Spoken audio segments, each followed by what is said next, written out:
Hola, ¿qué tal? Buen día. Soy el doctor Pepe José Luis García García y el día de hoy vamos a hablar de diabetes insípida. Primero, un breve recordatorio acerca de la hormona antidiurética, la cual se sintetiza en los núcleos supraópticos y paraventriculares y se almacena como una prehormona en la eminencia media y después en la neurohipófisis se transforma en una hormona nativa. Se une a los receptores V2 localizados en la porción basal de las células del túbulo colector y genera un desplazamiento a la membrana apical de la acuoporina 2 performada en el citoplasma y la reabsorción pasiva de agua. La vasopresina o arginina vasopresina o hormona antidiurética es regulada principalmente por la osmolaridad plasmática y el volumen circulante efectivo. Un recordatorio de lo que igual vimos en el video anterior de síndrome de secreción inadecuada de hormona antidiurética. Entonces, en la diabetes insípida va a ocurrir un fenómeno contrario a lo que pasa en el SIAD. Si bien en el SIAD sí aumentaban los niveles de vasopresina, en la diabetes insípida hay una disminución de la producción de la vasopresina, como vamos a ver más adelante. La diabetes insípida entonces se caracteriza por la incapacidad para concentrar la orina en presencia de osmolaridades plasmáticas elevadas, lo cual nos va a dar una poliuria en presencia de una hiperosmolaridad porque no hay una adecuada regulación. Y se va a caracterizar la diabetes insípida por una disminución de la liberación de la hormona antidiurética y pues va a resultar en eso, en un grado variable de poliuria.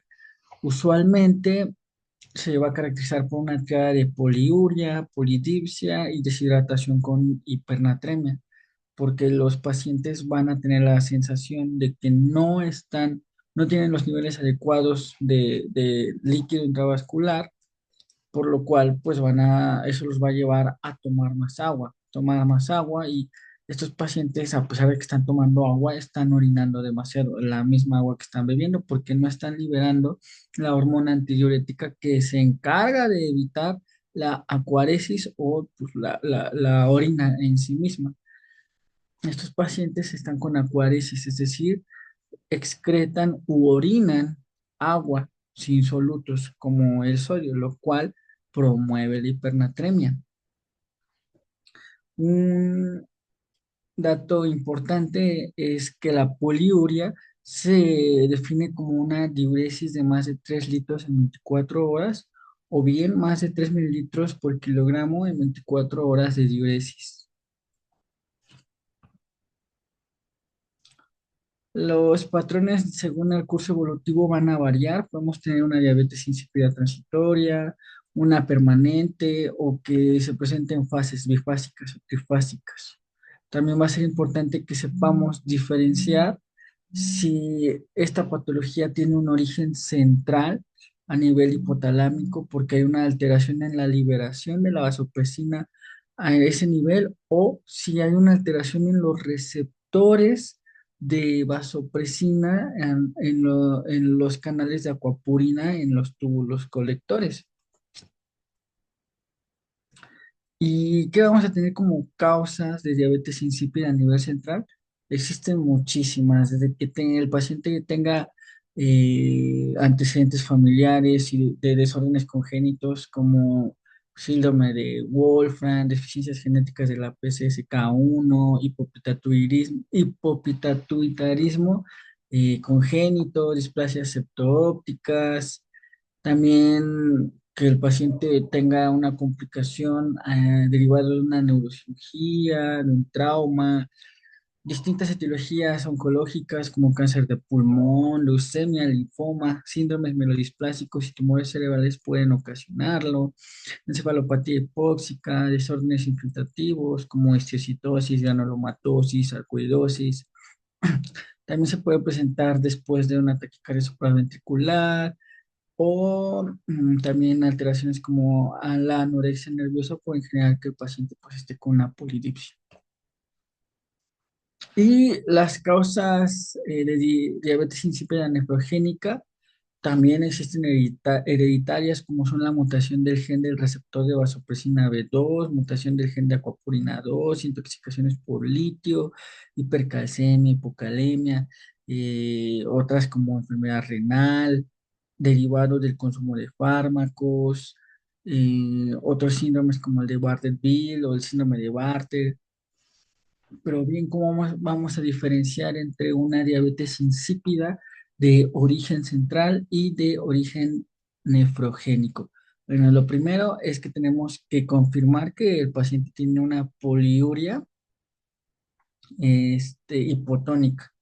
Después de eso, o sea, ¿qué quiere decir? Poliuria, estos pacientes pues están orinando agua derivada de que no hay una producción adecuada de vasopresina. Entonces lo que se hace es un test de deprivación de consumo de agua para ver si no es si no más bien se trata de un paciente que bebe muchísima agua por una compulsión, sino que sea algo o central o nefrogénico. Entonces, ¿qué es lo que vamos a hacer? Paciente hospitalizado con una supervisión estricta, eh, vamos a valorar que no beba agua de manera compulsiva. Y después vamos a confirmar que pues continúe con esa poliuria, ya vimos la definición anteriormente, o sea que siga orinando más de 3 litros a pesar de que tenga esa deprivación de agua. Después vamos a medir la osmolaridad de urinaria. Y aquí tenemos tres vertientes, que la osmolaridad sea de más de 800 miliosmoles, lo cual nos habla de una polidipsia primaria, o bien que tenga una osmolaridad menor de 300 miliosmoles. Aquí pues nos está hablando de que podemos hacer una prueba en la cual administramos desmopresina intranasal al paciente y podemos ver dos vertientes. O una, que la que mejore la osmolaridad urinaria, o sea, que aumente después de la administración de la desmopresina, lo que nos sugiere que tiene una patología central, es decir, que no se está produciendo la desmopresina desde aquí arriba. Por lo tanto, en cuanto le administramos esa desmopresina que estamos administrando, llega a los receptores de los riñones y los riñones comienzan a generar su función de reabsorber nuevamente el agua, lo cual va a aumentar esa osmolaridad urinaria, por lo cual así es como llegamos al diagnóstico de una diabetes insípida de origen nefrogénico en el cual hay alteraciones propiamente del riñón.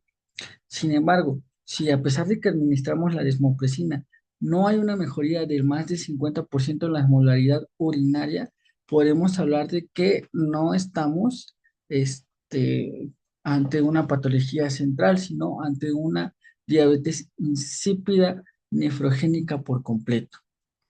Y esto es bien importante porque, como vamos a ver después, el manejo entre una DI de origen central y una de origen renal es distinto. O bien puede que estemos en el limbo en el que tengamos a un paciente que tenga una osmolaridad urinaria que se encuentre entre los 300 y los 800 miliosmoles y pues después vamos a valorar si este paciente tuvo un aumento del más del 50% en la osmolaridad urinaria después de la administración de la desmopresina. Pero si no hubo ese aumento de más del 50% de la osmolaridad urinaria, es decir, se quedó abajo, pues hay que hacer otras pruebas diagnósticas para descartar que sea una polidipsia primaria, que sea parcialmente central o parcialmente nefrogénica. Entonces, esto lo vamos a ver. Primero tenemos que valorar si este paciente tiene historial familiar que corresponda con estos diagnósticos.